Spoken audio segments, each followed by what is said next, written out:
द्रोणाचार्य। आचार्य द्रोण महर्षि भरद्वाज के पुत्र थे। पांचाल नरेश का पुत्र द्रुपद भी द्रोण के साथ ही भरद्वाज आश्रम में शिक्षा पा रहा था। दोनों में गहरी मित्रता थी।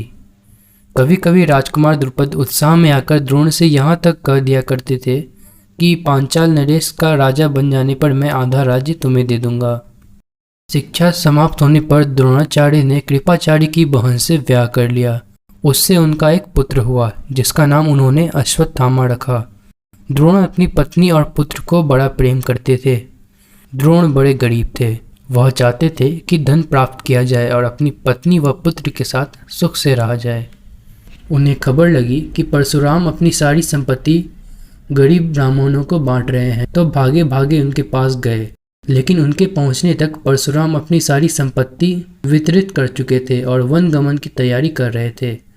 द्रोण को देखकर वह बोले, ब्राह्मण श्रेष्ठ, आपका स्वागत है, पर मेरे पास जो कुछ था वह मैं बांट चुका हूँ। अब यह मेरा शरीर और धनुर्विद्या ही है।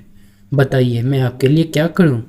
तब द्रोण ने उनसे सारे अस्त्रों का प्रयोग तथा रहस्य सीखने की प्रार्थना की। परशुराम ने यह प्रार्थना स्वीकार कर ली और द्रोण को धनुर्विद्या की पूरी शिक्षा दे दी। कुछ समय बाद राजकुमार द्रुपद के पिता का देहावसान हो गया और द्रुपद राजगद्दी पर बैठा। द्रोणाचार्य को जब द्रुपद के पांचाल देश की राजगद्दी पर बैठने की खबर लगी तो यह सुनकर वह बड़े प्रसन्न हुए और राजा द्रुपद से मिलने पांचाल देश को चल पड़े।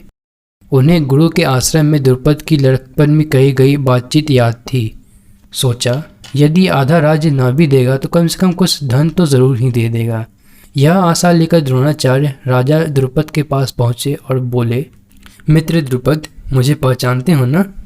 मैं तुम्हारा बालपन का मित्र द्रोण हूँ। ऐश्वर्य के मध्य में मत हुए राजा द्रुपद को द्रोणाचार्य का आना बुरा लगा और द्रोण को अपने साथ मित्र का सा व्यवहार करना तो और भी अखड़ा। वह द्रोण पर गुस्सा हो गया और बोला, ब्राह्मण, तुम्हारा यह व्यवहार सज्जनोचित नहीं है। मुझे मित्र कहकर पुकारने का तुम्हें साहस कैसे हुआ? सिंहासन पर बैठे हुए एक राजा के साथ एक दरिद्र प्रजाजन की मित्रता कभी हुई है? तुम्हारी बुद्धि कितनी कच्ची है। लड़कपन में लाचारी के कारण हम दोनों को जो साथ रहना पड़ा, उसके आधार पर तुम द्रुपद से मित्रता का दावा करने लगे। दरिद्र की धनी के साथ, मूर्ख की विद्वान के साथ और कायर की वीर के साथ मित्रता कहीं हो सकती है? मित्रता बराबर की हैसियत वालों में ही होती है। जो किसी राज्य का स्वामी ना हो वह राजा का मित्र कभी नहीं हो सकता। द्रुपद की इन कठोर गर्भोक्तियों को सुन द्रोणाचार्य बड़े लज्जित हुए और उन्हें क्रोध भी बहुत आया। उन्होंने निश्चय किया कि मैं इस अभिमानी राजा को सबक सिखाऊंगा और बचपन में जो मित्रता की बात हुई थी उसे पूरा करके ही चैन लूँगा। वह हस्तिनापुर पहुँचे और वहाँ अपनी पत्नी के भाई कृपाचार्य के यहाँ गुप्त रूप से रहने लगे। एक रोज हस्तिनापुर के राजकुमार नगर के बाहर कहीं गेंद खेल रहे थे कि इतने में ही उनकी गेंद एक कुएं में जा गिरी। युधिष्ठिर उनको निकालने का प्रयत्न करने लगे तो उनकी अंगूठी भी कुएं में गिर पड़ी। सभी राजकुमार कुएं के चारों ओर झांक झांक कर देखने लगे, पर उसे निकालने का उपाय उनको नहीं सूझ रहा था। एक कृष्ण वर्ण का ब्राह्मण मुस्कुराता हुआ यह सब चुपचाप देख रहा था। राजकुमारों को उनका पता नहीं था। राजकुमारों को अचरज में डालता हुआ वह बोला, राजकुमारों बोलो, मैं गेंद निकाल दूँ तो तुम मुझे क्या दोगे? ब्राह्मण श्रेष्ठ, आप गेंद निकाल देंगे तो कृपाचार्य के घर आपकी बढ़िया दावत करेंगे। युधिष्ठिर ने हंसते हुए कहा। तब द्रोणाचार्य ने पास में पड़ी हुई एक सीख उठा ली और उसे पानी में फेंका। सीख गेंद को ऐसे जाकर लगी जैसे तीर, और फिर इस तरह लगातार कई सीखें वे कुएं में डालते गए। सीखें एक दूसरे के सिरे पर चिपकती गई। जब आखिरी सीख का सिरा कुएं के बाहर तक आ पहुंचा तो द्रोणाचार्य ने उसे पकड़कर खींच लिया और गेंद निकल आई। सब राजकुमार आश्चर्य से यह करतब देख रहे थे। उन्होंने ब्राह्मण से विनती की कि युधिष्ठिर की अंगूठी भी निकाल दी जाए। द्रोण ने तुरंत धनुष चढ़ाया और कुएं में तीर मारा। पल भर में बाण अंगूठी को अपनी नोक पर लिए हुए ऊपर आ गया। द्रोणाचार्य ने अंगूठी युधिष्ठिर को दे दी।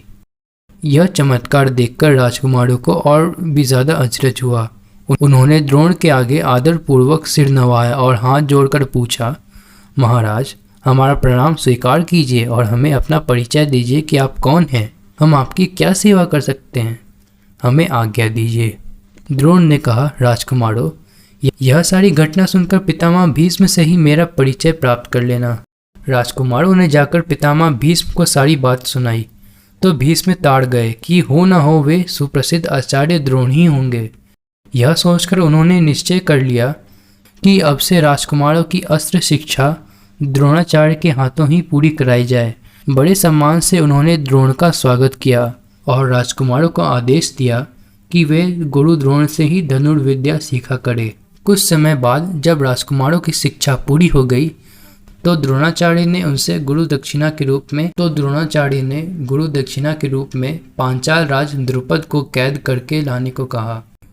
उनकी आज्ञा अनुसार पहले दुर्योधन और कर्ण ने द्रुपद के राज्य पर धावा बोल दिया, पर पराक्रमी द्रुपद के आगे वे ठहर न सके, हारकर वापस आ गए। तब द्रोण ने अर्जुन को भेजा। अर्जुन ने पांचाल राज की सेना को तहस नहस कर दिया और राजा द्रुपद को उनके मंत्री सहित कैद करके आचार्य के सामने ला खड़ा किया। द्रोणाचार्य ने मुस्कुराते हुए द्रुपद से कहा, हे वीर, डरो नहीं, किसी प्रकार की विपत्ति की आशंका न करो। लड़कपन में तुम्हारी हमारी मित्रता थी, साथ साथ खेले कूदे, उठे बैठे।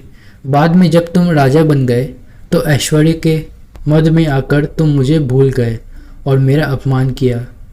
तुमने कहा था कि राजा ही राजा के साथ मित्रता कर सकता है, इसी कारण मुझे युद्ध करके तुम्हारा राज्य छीनना पड़ा। परंतु मैं तो तुम्हारे साथ मित्रता ही करना चाहता हूँ, इसलिए आधा राज्य तुम्हें वापस लौटा देता हूँ, क्योंकि मेरा मित्र बनने के लिए भी तो तुम्हें राज्य चाहिए ना।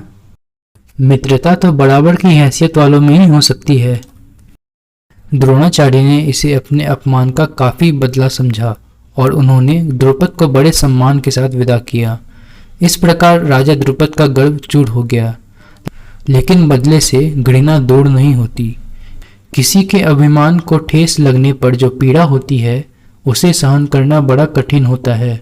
द्रोण से बदला लेने की भावना द्रुपद के जीवन का लक्ष्य बन गया। उसने कई कठोर व्रत और तप इस कामना के लिए किए कि उसे एक ऐसा पुत्र हो जो द्रोण को मार सके, साथ ही एक ऐसी कन्या हो जो अर्जुन को ब्याही जा सके। आखिर उसकी कामना पूरी हुई। उनका धृष्टद्युम्न नाम का एक पुत्र हुआ और द्रौपदी नाम की एक कन्या। आगे चलकर कुरुक्षेत्र की रणभूमि में अजय द्रोणाचार्य इसी धृष्टद्युम्न के हाथों मारे गए थे।